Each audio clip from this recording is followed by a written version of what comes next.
केंद्र सरकार ने असम के गुवाहाटी हाई कोर्ट में चल रहे एक मामले में कहा है कि असम में मुसलमानों की आबादी अस्वाभाविक रूप से बढ़ गई है और इसके लिए सीमा पार से आने वाले लोगों को ही जिम्मेदार ठहराया गया है। इस मामले की सुनवाई के दौरान deputy solicitor general Ranjit Kumar Dev Chaudhary ने अदालत में ये कहा है कि भारत के इस हिस्से को देश से काटने के लिए यह साजिश रची जा रही है। देश के कई कानून विशेषज्ञों और मानवाधिकार कार्यकर्ताओं ने केंद्र सरकार के इस बयान पर तीव्र निंदा की है। असम के मुस्लिम सिविल सोसाइटी के स्थानीय नेताओं ने कहा है कि अगर असम राज्य के मुसलमानों की आबादी बढ़ी भी है तो इस दावे का कोई आधार या सबूत नहीं है कि सीमा पार से होने वाली घुसपैठ इसके लिए जिम्मेदार है। आपको बता दें कि अवैध घुसपैठ असम में बहुत पुराना और संवेदनशील राजनीतिक मुद्दा है।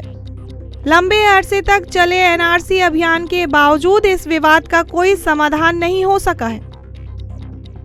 अब अदालत में केंद्र का यह रुख उस बहस में एक नया आयाम जोड़ेगा।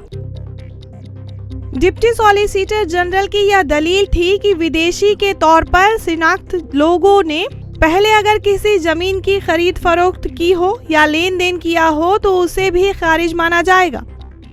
वैसी स्थिति में उस जमीन पर राष्ट्र का कब्जा होगा और खरीदने वाले उसका इस्तेमाल नहीं कर सकेंगे। गुवाहाटी हाई कोर्ट में इस अहम मामले पे आज सुनवाई जारी रही और अगले कुछ दिनों तक भी जारी रहेगी। आज पूरे दिन मुसलमानों की घुसपैठ का मुद्दा चर्चा में बना रहा। बहरहाल फैसला क्या आता है और कब तक आता है,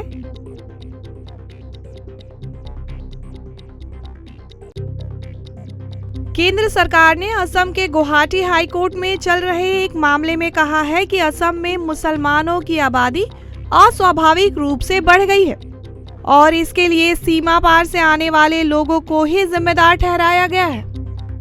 इस मामले की सुनवाई के दौरान deputy solicitor general Ranjit Kumar Dev Chaudhary ने अदालत में ये कहा है कि भारत के इस हिस्से को देश से काटने के लिए यह साजिश रची जा रही है। देश के कई कानून विशेषज्ञों और मानवाधिकार कार्यकर्ताओं ने केंद्र सरकार के इस बयान पर तीव्र निंदा की है।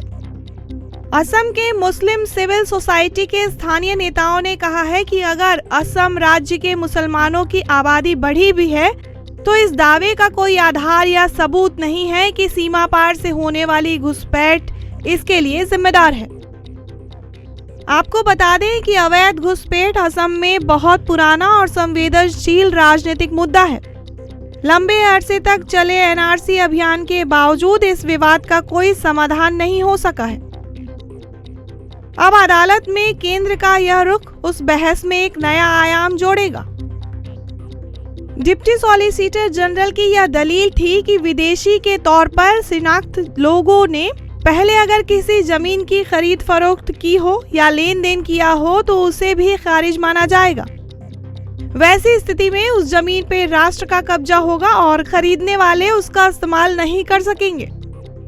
गुवाहाटी हाई कोर्ट में इस अहम मामले पे आज सुनवाई जारी रही और अगले कुछ दिनों तक भी जारी रहेगी। आज पूरे दिन मुसलमानों की घुसपैठ का मुद्दा चर्चा में बना रहा। बहरहाल फैसला क्या आता है और कब तक आता है, देखने के लिए बने रहिए हमारे साथ और देखते रहिए वार्ता ग्लोबल। धन्यवाद।